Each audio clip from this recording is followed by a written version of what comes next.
Es un gusto saludar esta noche en Pulso Local al actual concejal rosarino y candidato a diputado nacional por el Frente de Todos, Eduardo Tonioli. Hola Eduardo, ¿cómo estás? Gracias por atendernos.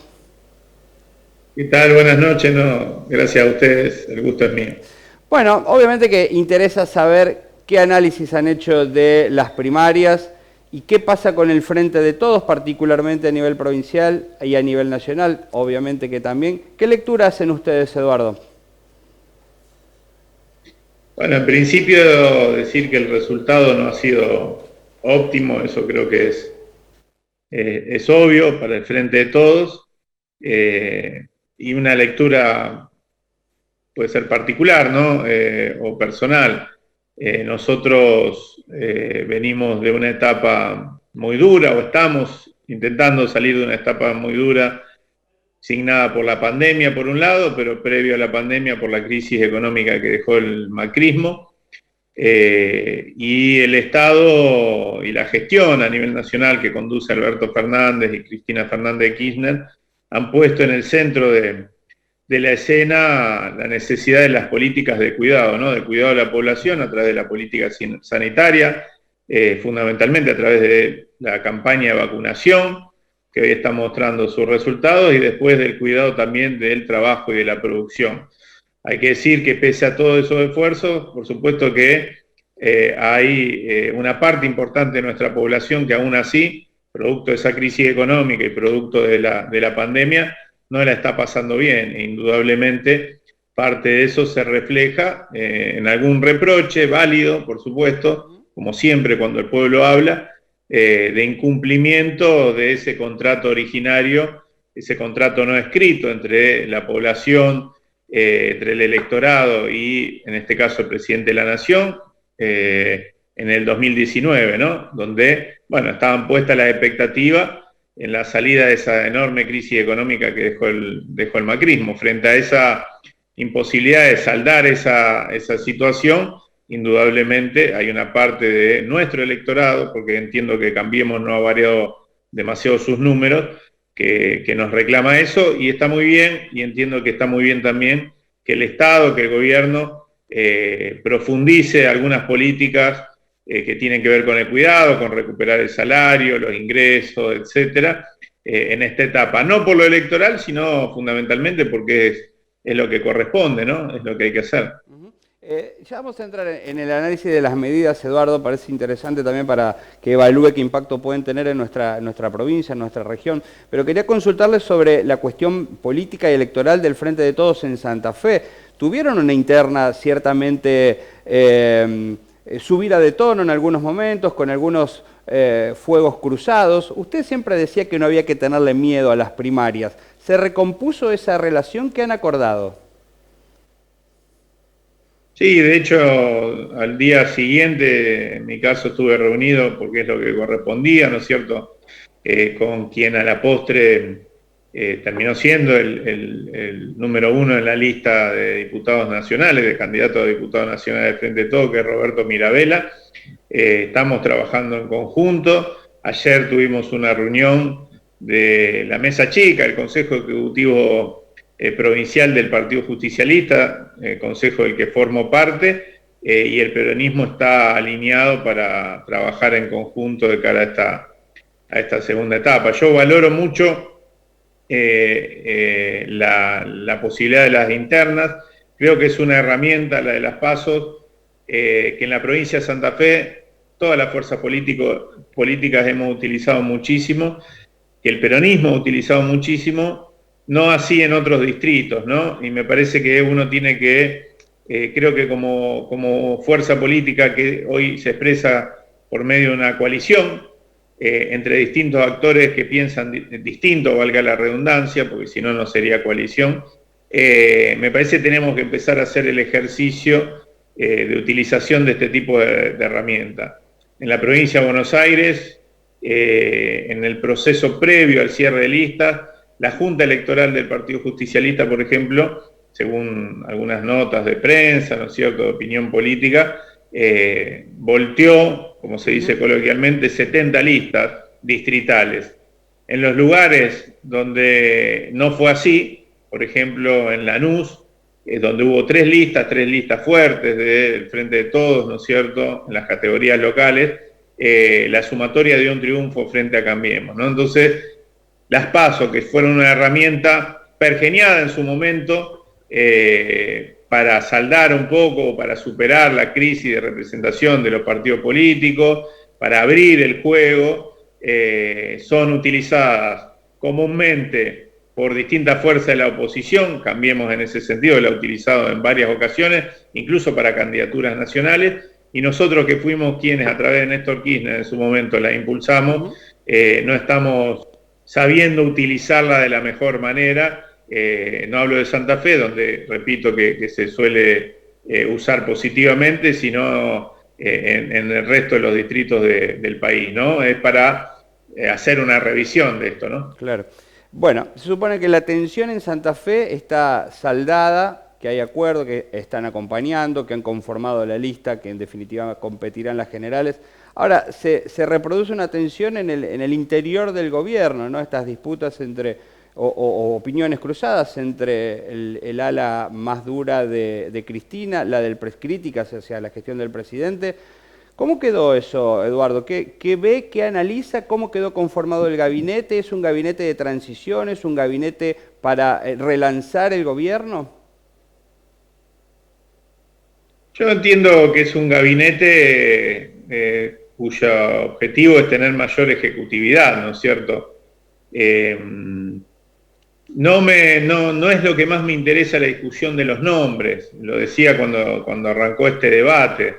Creo que lo que nos toca a los peronistas, a las peronistas, al Frente de Todos, a esa, como lo definí antes, esa enorme coalición de actores que piensan distintos, pero que acordamos en su momento construir un frente para primero derrotar a Macri, dejar esa etapa oscura de nuestra historia reciente y las políticas liberales, y después avanzar en políticas que mejoren las condiciones de vida de nuestro pueblo. Creo que lo más importante es cómo alcanzamos, llevamos adelante esas políticas a las que hacía referencia recién, ¿no? Me parece mucho más importante que la anécdota de los nombres. Por supuesto, siempre un dirigente, una dirigente con más experiencia, con más trayectoria o con algún tipo de expertise determinado en alguna área, puede mejorar una gestión, eso está claro y no se discute. Lo que pasa que, nosotros, y ya hablo del sector al que pertenezco dentro del Frente de Todo, que es el Movimiento Evita, venimos planteando, pero no lo decimos a posteriori de la derrota, lo veníamos diciendo durante el proceso electoral, en cabeza de quienes fuimos candidatos y pertenecemos a ese sector, y antes del proceso electoral, que debíamos atender la situación prioritariamente de más de 9 millones de familias en la Argentina, que son las que en el peor momento de la pandemia tuvieron que gestionar el IFE. Es decir, 9 millones, casi 10 millones de familias que si hoy no trabajan, mañana no pueden comer. Por eso el IFE se creó en su momento para atender esa situación. ¿Por qué? Porque esas 9 millones, 10 millones de familias, o quienes dentro de esa familia trabajan, lo hacen sin estar en un marco de seguridad social que los contenga. Bueno, esa situación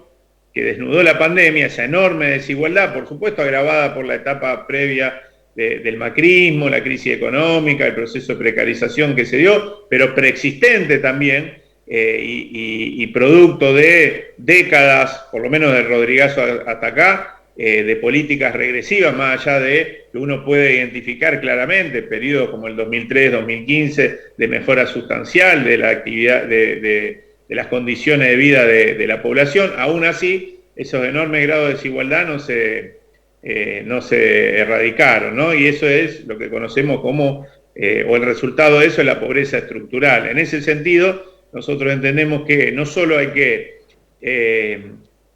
valorar o esperar de la recuperación económica por arriba, de la mejora de algunos indicadores, producto de decisiones del Estado y del gobierno también de Alberto Fernández, en materia de actividad industrial, de la construcción, etcétera, sino hay que pensar seriamente en la posibilidad de una especie de gran plan Marshall de reconstrucción de la Argentina, de reconstrucción, por ejemplo, de nuestros barrios populares, a través de la obra pública, de pequeña envergadura, que mejore la infraestructura y que incorpore a cientos de miles de personas, prioritariamente jóvenes, en nuestro país, al trabajo con derechos y los incluya socialmente. A eso nos referimos cuando hablamos de movilizar la economía desde abajo. Bueno, este es un gran debate que se venía dando, es el debate que promueve de alguna manera la resolución de necesidades básicas e insatisfechas a través del trabajo y promueve la inclusión a través del trabajo y no solamente a través del consumo, ¿no? Que parte de esa enorme masa de recursos que el Estado pone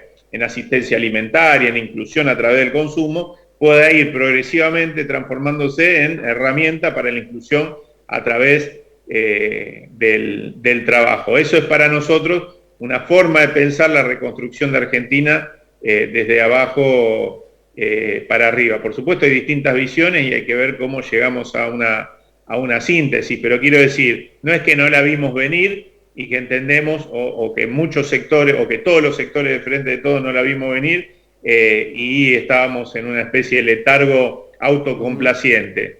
Entendemos que ya había señales de alarma, que veníamos poniendo sobre la mesa, y bueno, después en este marco se empieza a ordenar y a discutir esto. Más allá de las formas, uno puede discutir las formas en las que se dio el debate en la primera semana después de las PASO, cosa que creo que ya quedó saldado. El contenido del debate es lo que nos interesa, ¿no?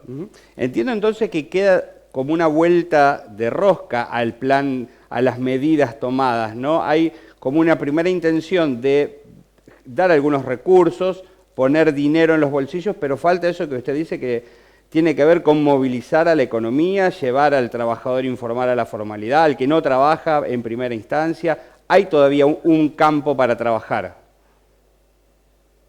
No, por supuesto, por eso creo que el trabajo no está, la tarea que nos debemos dar como coalición y la que se tiene que dar el Estado de su gestión no tiene que ver exclusivamente con el proceso electoral que culmina a mediados de noviembre. En realidad se trata fundamentalmente de atender una demanda que es válida, que es real, que existe y que muchas veces se expresa de distintas maneras, ¿no es cierto? Por eso cuando hay reclamos de los movimientos sociales, hay reclamos del movimiento obrero organizado, yo creo que deben atenderse, ¿no es cierto? Lo electoral es un epifenómeno más dentro de estos reclamos.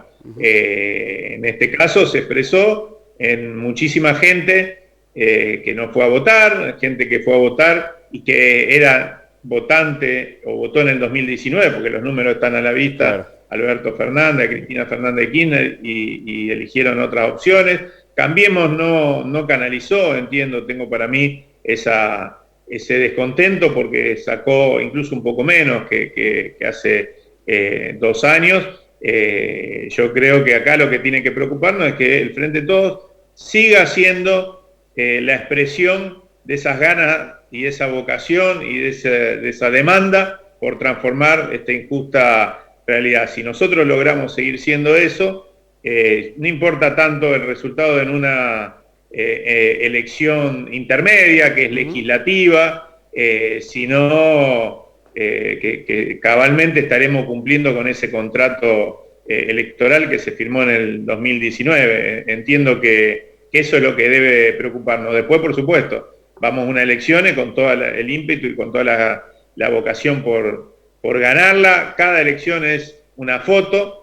La elección de las PASO que pasaron, valga la redundancia, es una foto de un momento, de un estado de ánimo, y además es una PASO, ¿no? Donde, por ejemplo, el Frente Cambiemos o la Alianza Cambiemos tuvo 4 listas, lo que lo convirtió en, evidentemente, una interna apetecible, una interna atractiva. Bueno, hoy es una nueva elección, quedan bueno, quedan más de 3 listas, pero dentro de los frentes más competitivos, y te diría que en realidad quedan, a grosso modo, 2 listas importantes que expresan 2 modelos de país, que están en la discusión de ese modelo de país, y me parece importante que trabajemos para estar a la altura de las circunstancias. Ya lo estamos haciendo, ¿no? En toda la provincia. Quedó un tiempo interesante para que puedan transmitir sus ideas. Gracias, Eduardo, ha sido muy amable.